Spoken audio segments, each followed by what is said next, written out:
Hai, masih bersama saya, Mr. Z, bicara. Tentu saja bicara tentang kebenaran, berdasarkan fakta, data, dan realita. Dalam kondisi perang saja, ada perundingan untuk mencapai kesepakatan, untuk menuju perdamaian. Ya kan? Nah, dalam permasalahan gugatan cerai Baim Wong pada Paula Verhoeven di Pengadilan Agama Jakarta Selatan, nampaknya terus menyulut perpecahan, terus menyulut ketidakpastian. Ini terlihat ya dengan apa yang dilakukan oleh pihak Baim Wong dalam proses persidangan. Sejujurnya banyak pihak menilai bahwa proses perceraian tidak selayaknya seperti yang ada saat ini. Begitu lama, begitu bertele-tele, dan begitu banyak intrik. Bahkan bisa dikatakan dramatik.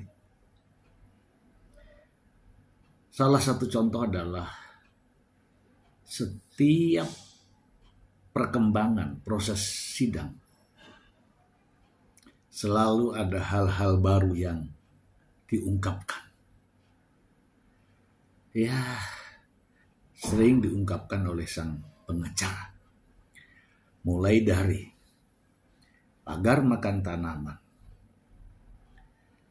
kemudian sesuatu, kemudian yang luar biasa, kemudian saksi gembok, kemudian adegan yang luar biasa. Kemudian ada lagi sikap istri tidak sesuai dengan hukum Islam. Namun tidak pernah mengatakan sikap suami yang tidak sesuai dengan hukum Islam. Dan selalu menggembar-gemborkan, selalu menyuarakan kesalahan-kesalahan istri, kesalahan-kesalahan wanita, tanpa mengintrospeksi kesalahan-kesalahan suami dan kesalahan sang pria. Ini bagi saya terlalu. Mengapa?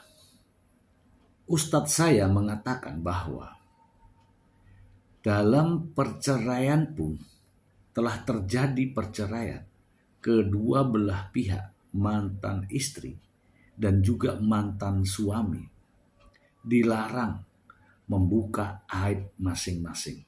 Itu sudah bercerai. Ini bahkan belum diputuskan.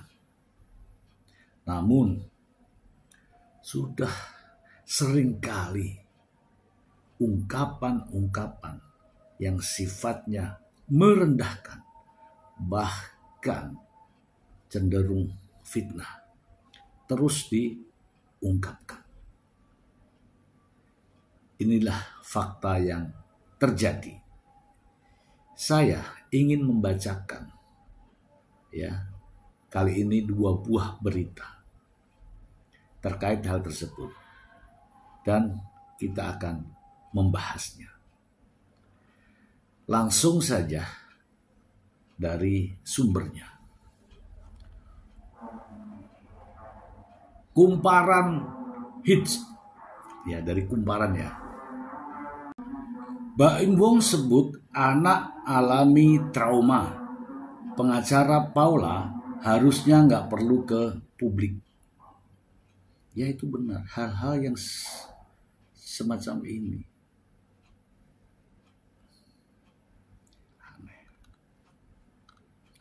Langsung saja.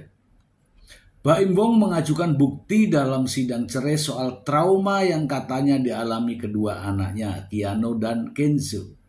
Baim mengklaim bahwa kedua buah hatinya itu trauma terhadap ibunda mereka, Paula Verhoeven. Kuasa hukum Paula, Alfon Kurnia Palma, akhirnya buka suara terkait bukti yang diajukan Baim. Kata Alfon, Paula juga memiliki bukti-bukti yang bisa mematahkan semua bukti Baim. Hanya saja, pihak Paula memang tak mau mengumbar hal tersebut ke publik. Kita juga ada bukti kok. Dan lagi pula, kita nggak akan menceritakan itu di luaran ya. Karena kita berbeda, kata Alfon di Pengadilan Agama Jakarta Selatan. Alfon memang menyayangkan sikap Baim yang selalu menyampaikan materi persidangan ke muka publik. Sebab pihak Paula sangat mengutamakan kepentingan anak. Karena prinsipnya begini, kalau memang benar-benar untuk kepentingan anak, yang begini-begini nggak harus di luar. Bicarakan di luar maksudnya. Anak-anak akan cari ada apa sih dengan orang tuanya. Ya, jejak digital ya. Alfon menegaskan bahwa sejak awal Paula menghormati jalannya persidangan sehingga Paula enggan memberikan komentar apapun terkait persoalan rumah tangganya. Jadi persoalan itu nanti kita akan mendiskusikannya di dalam persidangan. Dan kami menilai itu tidak patut kami ceritakan ke khalayak. Ya, ini sebuah sindiran. Yang kalau yang disindir itu cerdas, dia akan paham. Tapi sebaliknya. Ya kan? Sejauh ini, Baim sudah menghadirkan 82 bukti, 11 saksi fakta, dan 3 saksi ahli. Rencananya pihak Baim akan menghadirkan 1 orang saksi lagi dalam sidang berikutnya. Minggu depan ya, teman-teman. Baim Wong resmi mengajukan gugatan cerai ke Paula Verhoeven pada 7 Oktober 2024 dengan nomor perkara 3477 PDTG 2024. Salah satu alasan cerai, Baim menduga bahwa istrinya telah selingkuh dengan salah satu orang terdekat Baim Wong. Sebelumnya, mediasi antara kedua belah pihak juga telah digelar. Hanya saja, upaya mediasi cerai antara Paula Verhoeven dan Baim Wong dinyatakan gagal. Oke, kita akan bahas. Setelah kita bacakan lagi satu berita berikut ini langsung dari sumbernya. Banjarmasin Post. Tak ada Baim Wong, perilaku asli Keanu pada sang ibu terekam. Paula Verhoeven mama umpetin. Banjarmasin Post.co.id. Hak asuh anak menjadi satu persoalan dalam proses cerai Baim Wong dan Paula Verhoeven. Kini, Baim Wong dan Paula Verhoeven saling tuding soal pola pengasuhan anak. Paula Verhoeven menyebut Baim Wong mempersulitnya bertemu anak-anaknya, Keanu, Tiger Wong, dan Kenzo Eldrago Wong. Sementara, Baim Wong malah sebaliknya, dia mengaku tak menghalangi Paula bertemu anak. Terlepas dari itu, Paula sering membagikan momen kebersamaannya dengan anak-anaknya. Terbaru, Paula membagikan video kerja ditemani 2 anaknya, Kenzo dan Keanu. Momen ini terekam dalam Instagram story-nya yang diunggah pada Sabtu 18 Januari 2025. Dalam video itu, Paula tengah bersiap untuk pemotretan busana muslim. Ketika itu, Paula menunggu giliran sambil bermain dengan anak-anaknya. Keanu memperhatikan make up wajah Paula. Dia bahkan menyoroti warna mata Paula Verhoeven yang berbeda dari biasanya. Mata mama kok hijau? Tanya Keanu. Paula pun memberikan penjelasan terkait matanya itu. Oh iya, ini mamanya pakai kontak lens, jawab Paula. itu trauma. Gimana ada trauma? Momen lainnya, Keanu terlihat tidak mau terpisahkan dari Paula. Bahkan Keanu bersembunyi di balik gaun Paula Verhoeven. Saking mama nggak boleh kerja, mama umpetin Keanu di dress mama ya, tulis Paula. Tak hanya itu, Paula juga membagikan video saat memangku Kenzo. Kenzo terlihat tidak mau turun dari gendongan sang ibu. Momen ini tak pelak membuatnya begitu bahagia.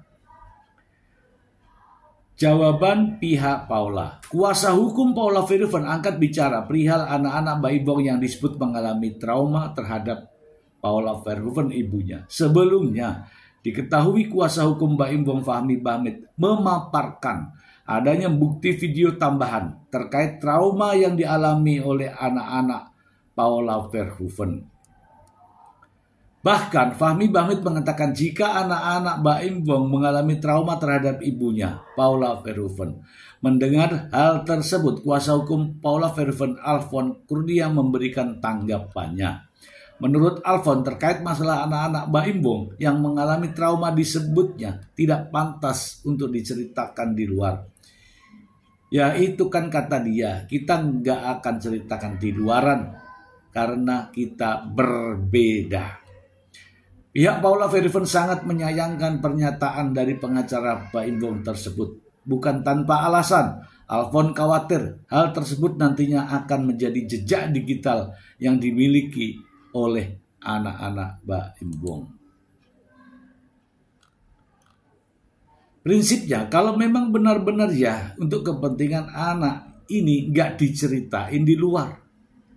Karena itu, bisa menyisakan yang namanya file-file nanti ya bisa dicari di Google. Anak-anak itu akan cari ada apa dengan orang tuanya. Perihal masalah tersebut, kuasa hukum Paula memilih untuk mendiskusikannya di ruang sidang. Hal itu dirasa lebih baik daripada diumbar di media. Jadi persoalan itu nanti kita akan konsentrasikan atau mendiskusikannya di ruang persidangan. Oke, kita bahas teman-teman. Ya seperti yang saya sudah jelaskan di depan tadi bahwa saya tidak tahu ya pihak Baim Wong, terutama sang pengacara, seolah-olah sang pengacara mengatakan bahwa dirinya lah yang paling benar. Ya, banyak hal yang diucapkan justru menjadi blunder. Ya, ketika mengatakan bahwa apa yang dikeluarkan pendapat orang-orang terkait dengan hak asuh anak ke ibunya itu adalah pendapat yang usang, sementara dalam kompilasi hukum Islam jelas dinyatakan. Jadi kalau pendapatnya usang artinya hukumnya juga usang. Tapi kan masih berlaku. Ya saya tidak tahu arah pemikirannya kemana. Dari sejak pertama sang pengacara senang sekali ya berbicara yang sangat kontroversial di depan media. Dan sering kali banyak hal yang seperti saya utarakan di depan tadi. Ya. Tidak ada upaya-upaya membuat suasana menjadi lebih nyaman, lebih dingin dan lebih kekeluargaan gitu ya. Tidak ada. Yang dilakukan hanyalah kontroversi, perdebatan dan juga permusuhan, bahkan merendahkan ya. Seperti kalimat-kalimat pendidikan di mana, sekolahnya di mana, sekolahnya keliru, kemudian kalimat kejadian yang hot, ya kan? Itu kan arahnya menuding Paula Verhoeven. Kemudian sesuatu banyak hal dan terus disuarakan. Saya tidak tahu arahnya kemana. Yang jelas intinya adalah merendahkan dan memuja-muja kliennya. Ya begitulah. Jadi sepatutnya ketika mendampingi seseorang jangan merendahkan orang lain dalam bentuk apapun, sindiran maupun pendapat.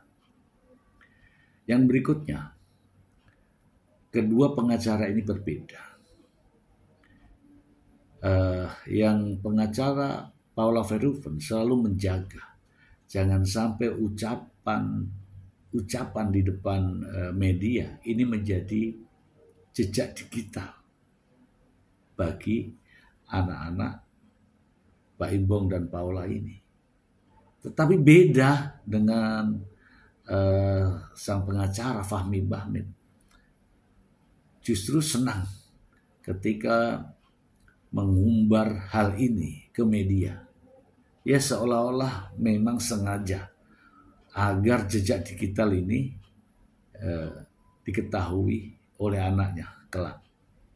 Ya, anak Mbak Imbong. Sementara berbicara mengenai anak, itu prinsip. Apa yang sedang terjadi saat ini, sebisa mungkin anak-anak tidak tahu, supaya tidak mengalami trauma. Dan akibatnya, ketika terus diungkapkan, terus diutarakan, terus diucapkan, dan anaknya mengetahui, maka akan menimbulkan trauma. Jadi, siapa yang sebenarnya mengakibatkan anak ini trauma? Alangkah baiknya hal-hal ini dijaga. Saya juga heran ya, ketika ada permintaan sidang dilakukan secara terbuka. Padahal ini persoalan rumah tangga. Tidak ada satupun persoalan rumah tangga sidang di pengadilan dibuka untuk umum. Tidak ada. Karena ini aturannya. Namun pihak sana meminta kiranya sidang tersebut bisa terbuka. Namun hakim tidak memenuhi. Ya karena niat-niat inilah ya yang sengaja seolah-olah tidak ada rasa perdamaian. Persoalan ini berawal dari tudingan perselingkuhan. Sebenarnya kalau perselingkuhan itu benar-benar ada, tidak perlu bertele-tele. Mbak Imbong tidak perlu mengeluarkan banyak uang hanya untuk sidang yang bertele-tele. Cukup bayar di muka, selesai urusannya. Tapi ini sidang bertele-tele. Ingat saja, setiap kali sidang pasti ada pembiayaan. Nah, inilah rupanya yang menjadi faktor. Semakin sering sidang akan semakin banyak uang. Faktor-faktor yang lain adalah adanya indikasi hal ini semacam drama, rekayasa.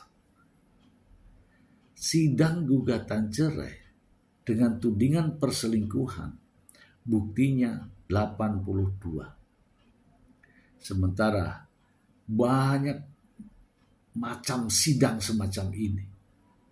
Namun tidak seperti ini. Ya kan, ada 11 saksi, ada 3 ahli, bahkan mau menambah ahli lagi. Itu menurut pendapat saya. Karena apa yang disampaikan ke hakim tidak bisa meyakinkan, sehingga menambah terus bukti dan saksi. Maknanya adalah ketika saksi-saksi itu, ketika bukti-bukti itu tidak relevan atas tudingan perselingkuhan, maka hakim akan mengabaikan. Nah, makin ke sini nih, tudingan perselingkuhan terhadap Paula Verhoeven dengan seorang pria yang bernama Nico Surya mulai diragukan.